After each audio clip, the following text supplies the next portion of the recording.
6 h du matin, 2 jours avant l'opération d'interpellation du gang des voleuses. Ouais, ça va, tu galères? Morgane, 34 ans, brigadier chef et flic depuis plus de 10 ans, a une mission. Vérifier l'adresse des suspects. Donc aujourd'hui, on va faire des surveillances, devant des pavillons dans le 93. Ça nous permet de voir combien de personnes habitent dans les pavillons, de voir le mouvement qu'il y a, voilà, pour pouvoir ensuite prévoir le dispositif d'interpellation avec plus de précision. Ça nous permet de tenir la matinée. Pour sa mission, elle dispose d'une camionnette banalisée, surnommée le sous-marin, et d'un coéquipier photographe.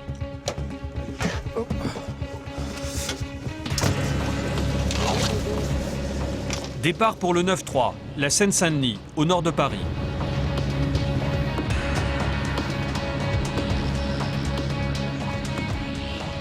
Le technicien photo de la police entend rester anonyme. Nous ne verrons pas son visage.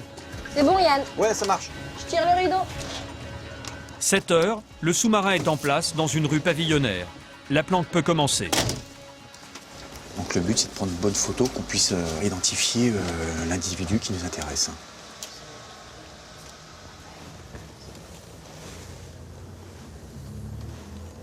Non, là, elle nettoie, elle balaye la rue. Faut surtout pas se faire voir parce que sinon ça met toute la procédure en péril. 8 h, un jeune homme sort du pavillon. Il est aussitôt photographié. Tous les jeunes en fait de leur âge, 14-15 ans, le visage se modifie, la corpulence se modifie, donc c'est pas évident de reconnaître tout de suite la personne qu'on recherche en fait. Toutes les allées et venues sont systématiquement enregistrées. Le tri se fera après.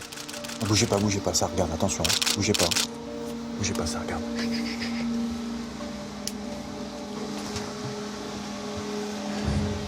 C'est une organisation familiale en fait.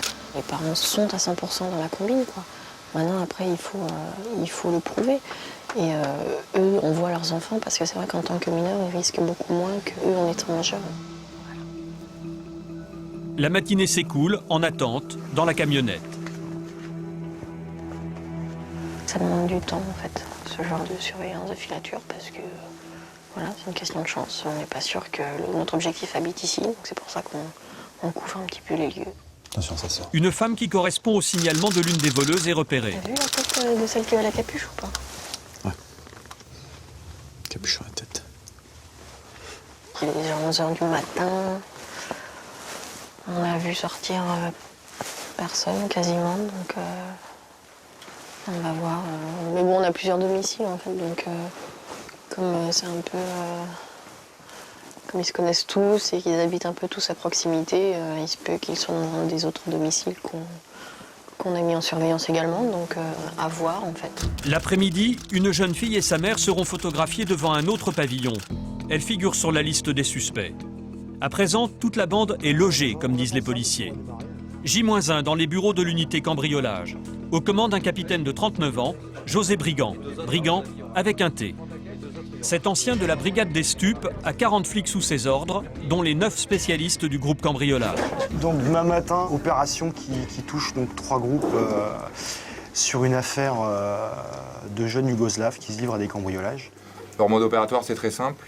Ils rentrent dans un immeuble soit derrière quelqu'un, soit avec un passe PTT, ou lorsqu'il y a un cabinet médical, ils prennent un faux rendez-vous. Comme ça, ils montent au dernier étage, ils sonnent, si ça répond pas, ils cassent. Au pied de biche et tournevis. En quelques 6 mois d'activité, le gang des voleuses a fait main basse sur un butin plutôt conséquent. Des dizaines de bijoux, des briquets et des stylos de prix, des vêtements de marque, des jeux vidéo. Il y a une dizaine de feuilles, c'est écrit tout petit, de ce qu'ils volent. Il y a tout, ça va du lecteur MP3, de la vaisselle à des DVD, mais avec une très très grosse majorité de bijoux. Donc prenez connaissance dès ce soir, si possible, de la liste exhaustive qu'a fait Bruno sur tout ce qui a été dérobé à l'occasion des 40 cambriolages. Franchement, là, on va leur laisser la tapisserie. On a un butin approximatif à 200 000 €. Police bien fort, brassard bien visible, parce qu'il y a peut-être des armes et que demain, il faut être super vigilant là-dessus. Pour l'affaire, c'est bon, c'est clair pour tout le monde. 5 h 30 équipés dans les voitures.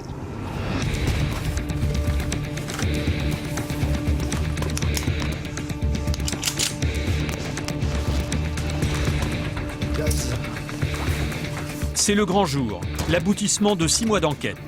Les policiers se partagent en 2 groupes, à chacun son objectif, les 2 maisons repérées la veille. C'est bon, on peut y aller, Alain. On se met en position.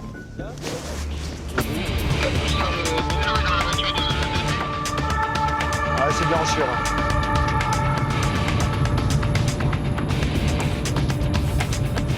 À cette heure-là, toute la bande est au nid. Il ne reste plus qu'à les cueillir.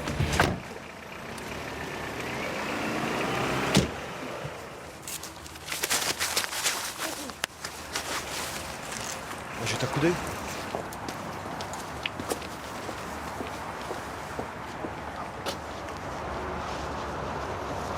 On y va doucement, il y a peut-être un clébard.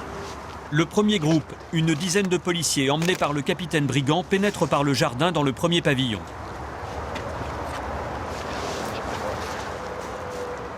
On y va, c'est bon. Police, ouvrez. Police, ouvrez tout de suite. Attendez, messieurs, j'ai un petit néoné à enlever. Prenez-le, venez. Quelqu'un avec moi là-haut? C'est bon, je vous ai quelqu'un parce que je... Quelqu'un avec moi là-haut? La police, on va vous dire ça. Police, vous sortez de là. Bonjour monsieur. Sortez, couvrez-vous. Vous avez quelque chose pour vous couvrir? Il y a quelqu'un avec vous? C'est la police, monsieur. C'est bon les autres pièces, Olivier? À l'étage, c'est ok? Ah bah si, c'est ça. Si, c'est ça. C'est pour ça que c'est ici que ça se passe. Au même moment, c'est Alain, le chef de l'unité, qui dirige l'autre groupe. Il s'apprête à investir le second domicile.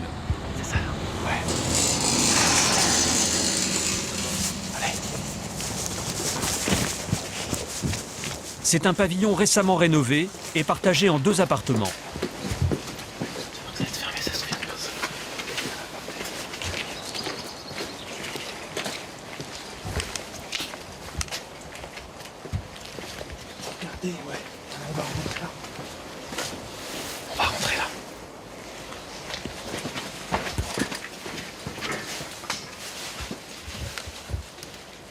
On y va. Ouvrez, police! Madame, bonjour. Police. Bonjour. Ici, il n'y a rien à gauche. Occupe-toi de lui. Rentre. Reste à l'instant. Lève les mains! C'est un autre appart? À droite, là. On vérifie. Avance là. C'est bon? A priori, c'est pas les objectifs. Éclaire-moi.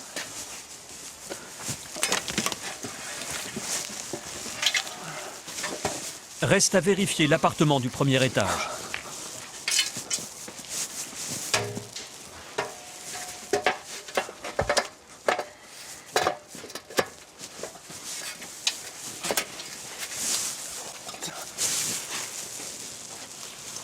Bon, je confirme, là, il n'y a personne. Ce ne sont pas ceux qu'on cherche, tout ça c'est sûr. On va vérifier sur les autres points. Apparemment, les policiers ont manqué leur objectif. En réalité, la personne recherchée se trouve dans la première maison. Oui, c'est Alain. Ouais, Alain. Nous, on n'a personne. Bon alors? Écoute, on vient d'investir, on aurait 3 objectifs sur place. D'accord. Je dis bien, c'est en cours de vérif. Hein. Alex est en train de faire le... Ouais. Mais on en a 3, je pense, sur place. Bah, on a les 3 qu'on cherchait. Ils sont ensemble, il y en a même 2 qui sont dans le même lit, tu vois. D'accord. Faites quand même le point ici. Mais... Ah bah nous, nous le logement est vide. En fait, le pavillon est à 2 niveaux. Donc le niveau supérieur, objectif principal, il n'y a personne. Donc on n'est pas rentré. Par contre, en dessous, il y a une autre famille. Là, on est rentré. Bon, mais eux, ils n'ont rien à voir, quoi. Tu peux d'ores et déjà venir nous rejoindre sur place. Hein. Ouais, d'accord, ça marche. Putain, c'est énorme. Oh, ça vit dans des paves. Dans la famille, personne ne travaille. La mère perçoit même des allocations. Pourtant, le pavillon est confortable. Tout a été refait à neuf. Voilà. Alors là, voilà. Là, t'as quand même un jacuzzi. Une douche, c'est classe. Bon, bah voilà, la pléthore de parfums. Je sais pas, mais bon, Angel, Diesel, Burberry, Paul Smith. Une chambre. C'est pas luxueux, mais maintenant, j'ai 3 paires de chaussures. La première, je vois marqué Prada. La seconde, c'est Dior. Et une Zara. De loin, je reconnais le Mont Blanc, une Rolex. Rolex. C'est pire que du luxe. Une Breguet. Non mais voilà, 2 Rolex, une Breguet. C'est du Redskins, c'est du Puma, c'est du Converse. Quels enfants aujourd'hui peuvent se payer des choses comme ça, quoi. Il y en a à pléthore. Même les draps, c'est du Louis Vuitton. On fait mouche, quoi. On est au bon endroit, c'est clair. On retrouve quand même pas mal d'objets qui correspondent ou qui ressemblent fortement à ce que certaines de nos victimes ont déclaré, qui avaient été volés chez eux. Donc maintenant, dans le doute, on prend. Et puis on verra directement avec les victimes pour voir si elles reconnaissent les objets ou si elles les reconnaissent pas. Ils ont choisi leur vie, hein. Ils choisissent de voler comme nous on choisit de travailler. Moi j'ai choisi d'être policier, ils ont choisi d'être voleurs, et puis c'est tout, hein. C'est aussi simple que ça. Maintenant, le préjudice subi aux victimes, c'est à milieu de leur esprit, à milieu de ce qu'ils pensent. Non. Il y a que ça, de toute façon. Ouais, voilà. Dans son armoire, c'est pareil. Il n'y a que des vêtements de marque, des costumes qui valent la moitié de mon salaire. Mais lui, il travaille pas, il trouve ça normal. Des fois, je travaille au black aussi. Ah bah oui, non mais tous les voleurs, c'est ce qu'ils me disent. Je travaille au black. Tous les voleurs me disent ça. Ça, les paires de pompes, c'est que des paires de pompes à 1000 balles. Non, je Ouais, sais si, que non. ça vaut de l'argent. Sur Barbès, vous avez des fois. Voilà. Après, voilà. Je vous dis franchement. La deuxième réponse typique de tous les voleurs, c'est après le travail au noir, c'est j'achète à Barbès. Non, mais, Pourquoi à Barbès? Parce que je paye 10 fois moins cher que le prix du magasin. Ah ouais, à Barbès. Ah oui, mais je sais, mais tout le monde le sait, D'abord, on vient de très loin pour acheter nos affaires à Barbès. Tout le monde vient à Barbès acheter ses vêtements. D'ailleurs, les commerces en France, ils vendent plus rien tellement tout le monde vient à Barbès. Vous l'avez volé, c'est vous qui l'avez dit, donc venez pas nous expliquer ce qu'il faut qu'on prenne et ce qu'il faut qu'on prenne pas. Les bébés ne sont pas volés. Bah, le problème, c'est que dans des faits, on a des vols de vêtements d'enfants de marque. D'accord? Oui, mais j'ai pas volé tout seul, là, c'est des autres filles qui étaient avec moi. Oui, mais on va vous entendre dessus, vous inquiétez pas. Là, en l'occurrence, on nous dit que t'as rien volé, donc nous, on prend tout. Voilà, c'est pas compliqué. On Hein. prend, on fera le prix après, on montrera aux victimes, et puis les victimes diront ça c'était à moi, ça c'était pas à moi. C'est pas la norme des cambrioleurs. Il y a de nombreux cambrioleurs, quoi qu'on en dise, ils cambriolent parce qu'ils sont toxicomanes, juste pour vivre, voilà, pour survivre. Là, c'est pour s'enrichir, c'est plus pareil. C'est pour s'enrichir. Et comment peut-on apprécier une montre Rolex quand on a 3 ou 4? Il y en a partout, c'est de l'opulence. Elles vendent des fleurs. Et la gamine, Elle vend des fleurs. Elle vend des fleurs et elle fait la manche. Ah ouais, bah oui, Elle a une montre Dior, mais elle dit que c'est... Ah mais là-haut, t'as des chaussures Prada dans les chambres. Là, il y a des lunettes aussi dans la cave. Ah ouais, bah j'ai pas vu la cave.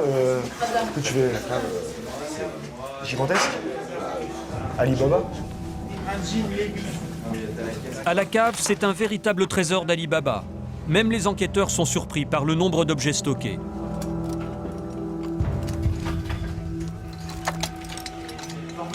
La mère de famille, dont le casier judiciaire est un vrai roman, n'a pas l'air de s'émouvoir. Elle en a vu d'autres. Vous avez acheté ça? Oui, monsieur. Vous avez la facture? Eh ben, je sais pas. Les policiers sont convaincus que tous ces objets proviennent de cambriolage. Tout comme ces grands vins. Mais seul ce qui figure dans la procédure sera saisi. En attendant, toute la famille est interrogée, même les mineurs. Oui. Assis-toi. Qu'est-ce que c'est un cambriolage? Tu parles français sans problème. On est d'accord? Faut penser à ce genre de choses. Tes parents, ils en ont rien à foutre, ils vous envoient faire des cambriolages. Faut y penser à ça, aux conséquences de toutes vos conneries. Embarqués, les 2 jeunes filles et le garçon dont les empreintes ont été relevées sur les lieux des cambriolages. Parmi eux, la gamine de 14 ans qui se faufilait par les fenêtres. Pour l'instant, la chef de famille échappe à la garde à vue, mais elle sera auditionnée plus tard.